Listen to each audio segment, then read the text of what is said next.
Yo, what up? Today I'm making this video for anyone out there who might have recently purchased a new Sony FX2 like myself and is in the market for the right cage for their camera. As you probably already know, there's probably one or two videos out there talking about the right cage for this camera, and that's why I'm making this video, hoping to help a fellow YouTuber or filmmaker out there in this purchasing process, but also give you a close-up look as to what this unboxing experience is like, what the installation process looks like, and some of the features that this cage offers. So without further ado, let's take a look at it. Quick disclaimer, this is not a brand deal. I purchased this cage with my own money, hoping to be able to help somebody out there in this decision process. When searching for the best FX2 cage, I kept coming across SmallRig and Tilta as the main options. And though I've never owned any of these brands, I know both to be reputable brands. My other camera that I'm shooting this video on is a Sony a7 III. And for a while, I used it without a cage, until one day I came across a very cheap listing on Facebook Marketplace for a newer cage. I went, bought it, threw it on the camera, and honestly, it's never come off. I love it. For those of you who actually own these more popular brands like SmallRig and Tilta, are they really better? I feel like my newer one looks just like any other SmallRig cage. But let me know your thoughts in the comments below. I like having the cage on my camera, but if I'm being completely honest, it's mostly because it serves as a protection for my camera. Yes, I know that it offers many more features like cable clamps, multiple mounting points, NATO rails, and things of that nature. But the truth of the matter is that in my line of work, for what I do, I'm either shooting concerts, events, interviews, or my podcast. So my camera is either on a gimbal without any attachments directly on it, or on a tripod with perhaps a microphone or just a monitor above it. So I don't really use all of the features that this offers.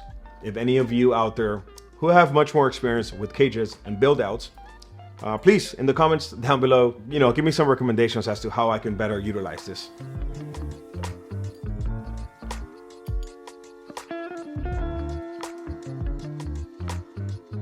The reason why I went with the Tilta option versus the SmallRig one are, one, this bottom Arca Swiss mounted plate that is detachable. It allows me to shoot horizontally, but also vertically. And it has two mounting screws, giving the cage 3 connection points in total, 1, 2, and 3 on the side for better stability. The second one is the modular design versus one set piece. This allows me to pick and choose which parts I want to use, keeping my build compact if that's what I need. And the third, quite frankly, is the color. This titanium gray looks really good on this body. My other camera's cage is black, and so I didn't want to do that again. But regardless of the color you choose, I think both will look really cool on this camera. So I've had this cage sitting in my room for about a week now, and I didn't want to install it or unbox it until I was ready to shoot this video.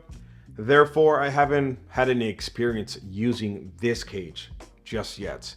However, today while I was filming some of the B-roll, I did notice that accessing that HDMI side door is a bit of a pain.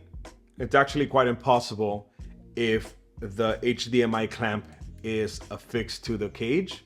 So if I wanted to get into there now, I wouldn't be able to unless I remove this piece, open the door, and then put this piece back on, meaning that that door would have to remain open so as long as that piece is there. I don't know how much I like that. I've also never used this attachment because my other camera doesn't have such attachments.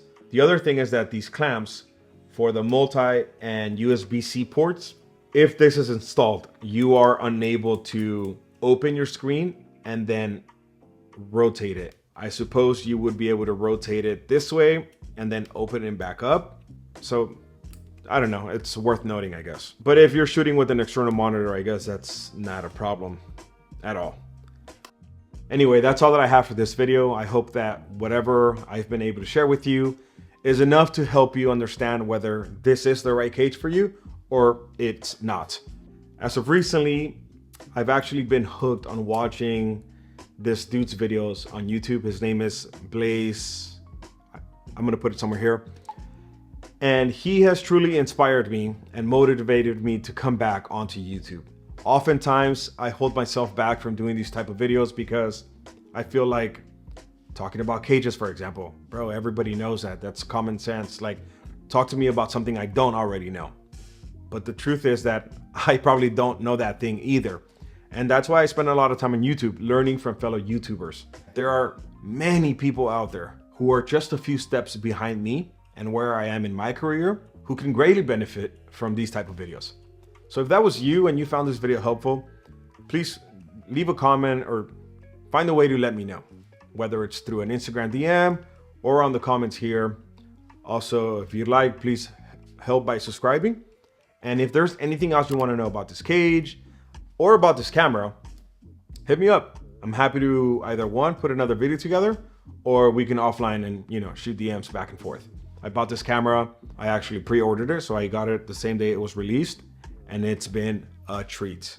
I actually want to do another video on why I think this is the perfect camera, though that may be very controversial because there are people waiting for that FX3 Mark II. But as I already said, I come from a Sony a7 III, and I do a lot of hybrid shooting, and this was the perfect option for me.